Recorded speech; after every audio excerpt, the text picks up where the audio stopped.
मध्य प्रदेश विधानसभा चुनाव से पहले एक बार फिर से व्यापम का जिन जाग गया है। बीजेपी के राष्ट्रीय महासचिव कैलाश विजयवर्गीय ने दोषी लक्ष्मीकांत शर्मा को निर्दोष बता दिया है और इसके बाद सवाल है कि इस मामले में दोषी कौन है। दुनिया भर में चर्चा में रहा एमपी का व्यापम घोटाला और एक बार फिर चर्चा में है। इस बार सवाल किसी राजनीतिक दल ने नहीं बल्कि बीजेपी के 3 बार के राष्ट्रीय महासचिव कैलाश विजयवर्गीय ने उठाया। इस समय उनके ऊपर प्रदेश में रूठे हुए अपनों को मनाने की जिम्मेदारी मिली हुई है। बंगाल में बीजेपी के प्रभारी रहे हैं, वहां ममता बनर्जी के सामने बीजेपी को खड़ा करने का श्रेय उन्हीं को जाता है। पहले शर्मा की बात कर लेते हैं।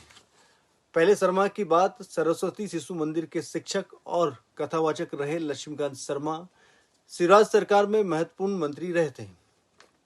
शिष्ट और शालीन छवि वाले लक्ष्मीकांत शर्मा को जून 2014 में व्यापम घोटाले के सिलसिले में गिरफ्तार किया गया था। वे लंबे समय तक जेल में रहे थे। सीबीआई ने उनके खिलाफ अदालत में चार्जशीट दाखिल की थी। कोरोना के दौरान 31 मई 2021 को भोपाल में उनका निधन हो गया था। व्यापम घोटाले में अपनी गिरफ्तारी और बदनामी का दुख लक्ष्मीकांत को हमेशा रहा है और इसी दुख में वे दुनिया से चले गए हैं। अब कैलाश विजयवर्गीय ने सार्वजनिक मंच से यह मुद्दा उठाया है। बुधवार को कैलाश ने सेमला खेड़ी में लक्ष्मीकांत शर्मा का जिक्र करते हुए कहा कि एक निर्दोष व्यक्ति पर बेबुनियाद आरोप लगे थे।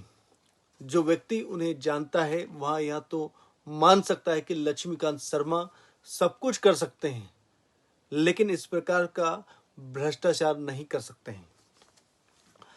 बीजेपी महासचिव ने कहा कि जब वे जेल में थे तब मेरी उनसे मुलाकात हुई थी। तब उन्होंने कहा था कि जो अपराध मैंने किया ही नहीं उसकी सजा भुगत रहा हूं। मैं भी जानता था कि लक्ष्मीकांत जैसा व्यक्ति ऐसा कर ही नहीं सकता।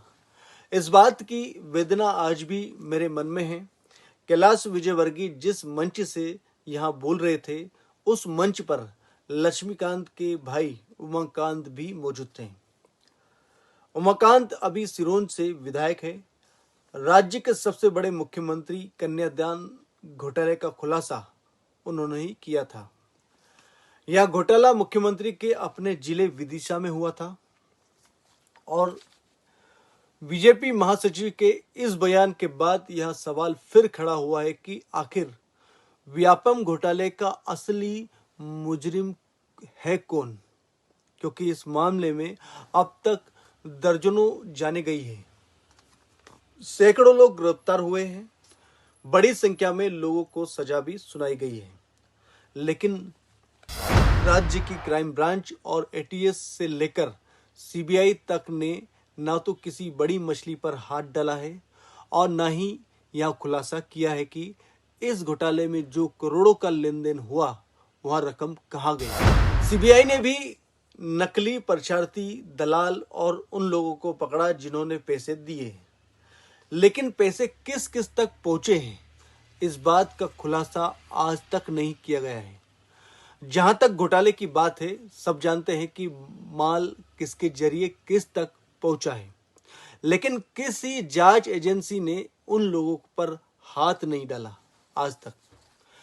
कांग्रेस ने इस मामले में मुख्यमंत्री और उनके परिजनों पर साफ साफ आरोप लगाए थे। उनके करीबी लोगों पर भी आरोप लगे, लेकिन किसी पर कोई आंच नहीं आई। व्यापम के बाद लगातार हो रहे घोटालों ने भी सबका ध्यान खींचा।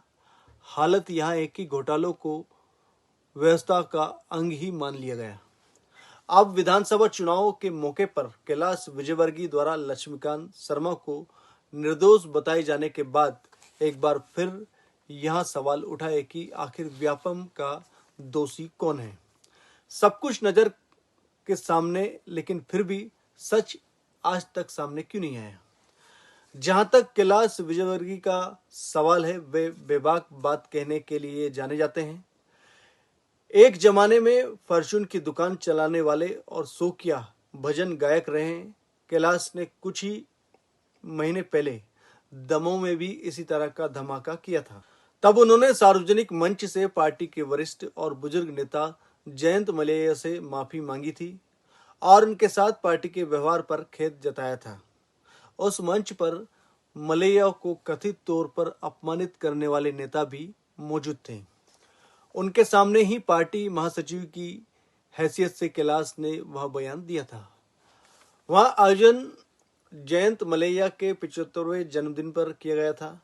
प्रदेश के मुख्यमंत्री सहित लगभग सभी बड़े नेता उस समारोह में पहुंचे थे। सिर्फ संदर्भ के लिए बताना जरूरी है कि दमोह में विधानसभा उपचुनाव में पार्टी की हार के बाद जयंत मलैया से ही जवाब तलब किया गया था। उसका खामियाजा भी पार्टी ने भुगता था। बाद में अपनी गलती भी पार्टी ने सुधारी थी। अब एक बार फिर कैलाश ने बहुत ही संवेदनशील मुद्दा उठाया है, क्योंकि सब जानते हैं कि व्यापम के असली सूत्रधार कौन थे और पकड़े कौन गए। एक बात यहां भी है कि देर से ही सही, पहली बार किसी बीजेपी नेता ने लक्ष्मीकांत को सार्वजनिक रूप से निर्दोष कहा है। ऐसा नहीं है कि राजनीति में कैलाश पर आरोप नहीं लगे, लेकिन उन्होंने उनका सामना किया है। पार्टी के भीतर के मुद्दों पर वे डंके की चोट पर बोलते रहे हैं। देखना यह है कि इस बयान के बाद पार्टी मलैया की तरह शर्मा को किस तरह न्याय देती है। हालांकि शर्मा अब इस दुनिया में नहीं है, लेकिन एक बात तय है कि कैलाश ने यह बात कहकर बड़ी हिम्मत दिखाई है। ऐसा कांग्रेस में तो होता रहता है, लेकिन बीजेपी में इसकी कीमत चुकानी पड़ती है। व्यापम घोटाले में दोषी कौन है और चुनाव से पहले कैलाश विजयवर्गीय के राग से क्या बढ़ेगी बीजेपी की टेंशन। आज के अलर्ट के लिए फिलहाल इतना ही। फिर मिलेंगे नई अपडेट के साथ। तब तक के दीजिए इजाजत। नमस्कार।